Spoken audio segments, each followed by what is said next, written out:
They're a multi-million-dollar luxury apartment in New York. To me, he left nothing but a crumbling, overgrown plot of land in the middle of nowhere, literal ruins. My mother and brother laughed in my face, calling it a worthless pile of dirt. But I didn't cry. I rolled up my sleeves, poured my blood, sweat, and tears into those ruins, and built a blooming, highly profitable organic lavender farm and boutique event venue. When my mother saw the fortune I was making, she showed up with a smug smile and a legal notice. You have 72 hours to give this place back to us. Your brother is taking over. My brother arrived in his shiny pickup truck, ready to kick me out and claim my hard work. But as he stepped onto the property, his face went completely dark. My name is Adriana Spencer. I'm 30 years old, and until recently, my life was defined by being the invisible daughter. My brother, Julian, was the golden child who could do no wrong in our mother's eyes. While I worked 2 jobs to get through college, Julian was bought sports cars, bailed out of trouble, and handed everything on a silver platter. I was always just an afterthought. But the true depth of their cruelty didn't hit me until the day of my father's will reading. We sat in a cold, mahogany-paneled corporate office downtown. The air was thick with tension. My mother sat next to Julian, whispering and patting his hand, while I sat on the opposite side of the room, completely ignored.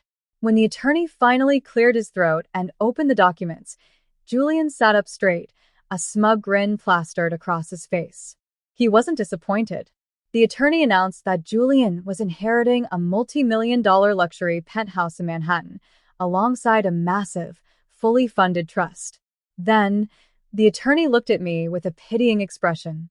To Adriana, he read, I leave the sole ownership of the family's historic homestead in upstate New York. He slid a small, heavily rusted brass key across the table. My heart sank. I knew exactly what that homestead was. It wasn't a house. It was a long-abandoned, decaying plot of land with a collapsed barn and dry soil. Literal ruins. Julian burst out laughing, the sound echoing off the high office ceiling. My mother shook her head with a cold, mocking smile. Well, Adriana, she sneered, leaning over the table, I guess you finally got your inheritance. Go enjoy your worthless pile of weeds. I looked down at the rusty key, the metal leaving a dark orange stain on my skin. I smiled. The next morning, I drove out to upstate New York. When I finally pulled up to the property, my breath caught in my throat. It was actually worse than I had imagined. The main barn's roof had completely caved in, leaving a mountain of rotten timber. Rusted, useless farming equipment was scattered everywhere, swallowed by thorns and wild weeds. The soil beneath my feet was dry, cracked, and completely lifeless. It felt like a graveyard of broken dreams. I was entirely broke, having spent my remaining savings to tow a leaky, second-hand trailer onto the site. This was now my home. That first night, as cold rain dripped through the ceiling into a plastic bucket, I sat on the floor and cried. I wondered if my mother and Julian were right. Maybe I really was a fool. But the next day, as I cleared the collapsed tool shed, my shovel hit a heavy wooden box buried under decades of thick dust. Inside, wrapped in oilcloth, was my grandfather's old, leather-bound farm journal. I sat in the dirt, flipping through the yellowed pages. Among his sketches, he had written about this specific soil. He believed it possessed a rare, highly alkaline composition, terrible for traditional crops, but absolutely perfect for specialized, deep-root lavender and rare herbs. A spark ignited in my chest. The world saw a useless pile of ruins, but my grandfather had left me a blueprint. And I was going to make my family regret every single cruel, mocking laugh. For the next 3 years, my life became a blur of blistered hands and exhausting, 14-hour workdays. I started with nothing but my grandfather's journal and a fierce, burning determination. I spent my days pulling stubborn weeds, hauling heavy rocks from the old foundation, and prepping the soil. With my remaining few dollars, I bought my first 100 lavender starts from a local nursery after begging the owner for a discount. The learning curve was brutal. I made countless mistakes, but I refused to stop. Just when my first small harvest was finally beginning to bud, A sudden, devastating late spring frost hit the valley. I spent a freezing, sleepless night wrapping every single delicate plant in burlap, crying as the icy wind whipped against my face.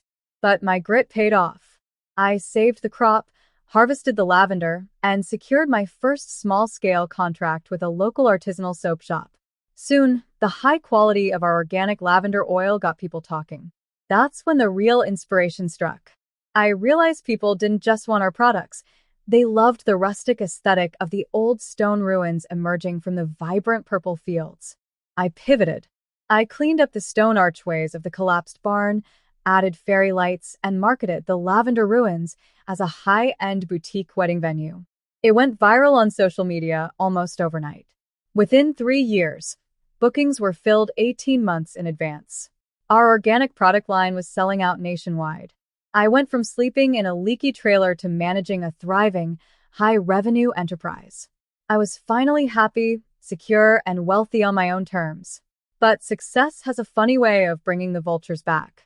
And the moment my business started making millions, my family suddenly remembered I actually existed. While I was rebuilding my life from the dirt, my brother Julian was busy burying himself in it. As it turned out, the luxury Manhattan penthouse and his massive trust fund hadn't been enough for him. He had squandered every single penny on reckless lifestyle choices and disastrous cryptocurrency investments. He was drowning in millions of dollars of debt, and our mother's savings were rapidly draining to keep him afloat. They were desperate. And that was when my mother stumbled across a viral video on social media showcasing a breathtaking, high-end wedding at the Lavender Ruins. She realized, with absolute shock, that the worthless pile of weeds she had mocked was now a multi-million-dollar gold mine. One sunny afternoon, a sleek, expensive rental car pulled down my gravel driveway. My mother and Julian stepped out, wearing bright, artificial smiles. It was the first time they had contacted me in 3 years. "Adriana, darling," my mother cried, rushing forward to hug me as if we had never parted. "We've missed you so much. We just wanted to see your beautiful home and rebuild our family bond." But their fake warmth didn't fool me for a second. As we walked through the vibrant fields, I caught Julian secretly taking photos of my high-end event equipment. When we stepped into my office, my mother's eyes locked onto my financial ledger with a predatory gleam. They hadn't come back to reconnect. They had come to steal every single thing I had spent years building. The pleasant act didn't even last until sunset. The moment we stepped back into my office, the fake smiles vanished from their faces. My mother's eyes turned cold, and she tossed a thick, intimidating legal folder onto my grandfather's old wooden desk. "What is this?" I asked, my voice steady despite the sudden chill in my chest. "It's a legal notice, Adriana," Julian said, his voice dripping with his old, arrogant confidence. "Our family lawyer drew it up." My mother leaned forward, her voice sharp and demanding. "You see, Adriana, this land was technically placed under a family trust structured by your father years ago. You were never meant to own it outright. You were just a temporary caretaker. You had absolutely no legal right to develop a commercial business here without our consent." I stared at them, completely stunned by the sheer audacity of their lie. "You told me it was a worthless pile of weeds. You mocked me. That was before you made it profitable," Julian sneered, crossing his arms. "We are the rightful heads of that trust," my mother declared coldly. "We are giving you an ultimatum. You have exactly 72 hours to sign the property and the entire business over to Julian, or we will sue you for every single penny you have ever made. You'll be left bankrupt, homeless, and back in the gutter where you belong." They turned and walked out, leaving me alone with the terrifying ticking clock in the quiet, empty room. Fear briefly paralyzed me, but it quickly transformed into a cold, sharp anger. I refused to let them destroy me. I grabbed my grandfather's old farm journal, the original property records, and my father's final documents, and drove straight to a brilliant real estate attorney named David. David spent hours meticulously analyzing the paperwork. As he read the original land deed from decades ago, a slow smile spread across his face.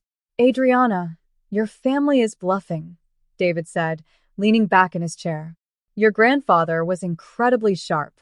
When he originally bought this land, he put an ironclad clause in the deed. It explicitly states this property can never be absorbed into any modern family trust. It belongs strictly to the individual who physically restores and actively farms it for 5 consecutive years.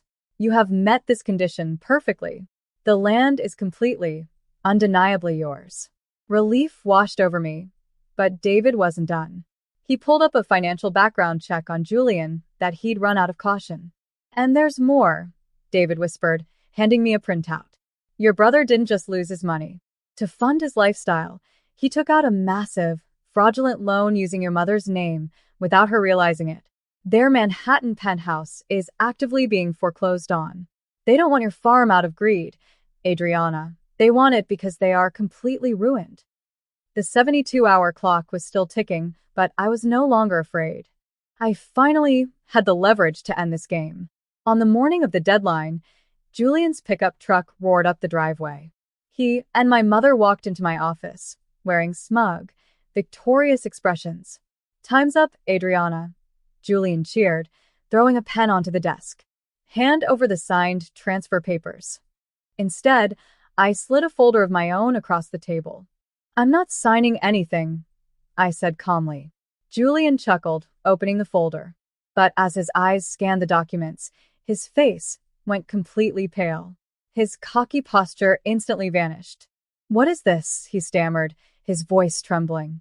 That is our grandfather's ironclad deed clause proving this land belongs solely to me, I replied, leaning forward. And beneath that is the evidence of the fraudulent loans you signed using our mother's name. If you don't drop this fake lawsuit and leave my property immediately, my attorney will hand those fraud documents directly to the police. My mother gasped, turning to look at Julian's horrified face. She realized instantly that her golden child had ruined them both, and that their precious Manhattan penthouse was already gone. Adriana, please, she begged, her voice cracking with sudden desperation. We're family. You stopped being my family the day you tried to destroy me, I said coldly. Get off my land. Forever. They left, defeated and broke, facing the absolute ruins of their own making. Now, I'm curious about you who listened to my story. What would you do if your own family tried to take everything from you?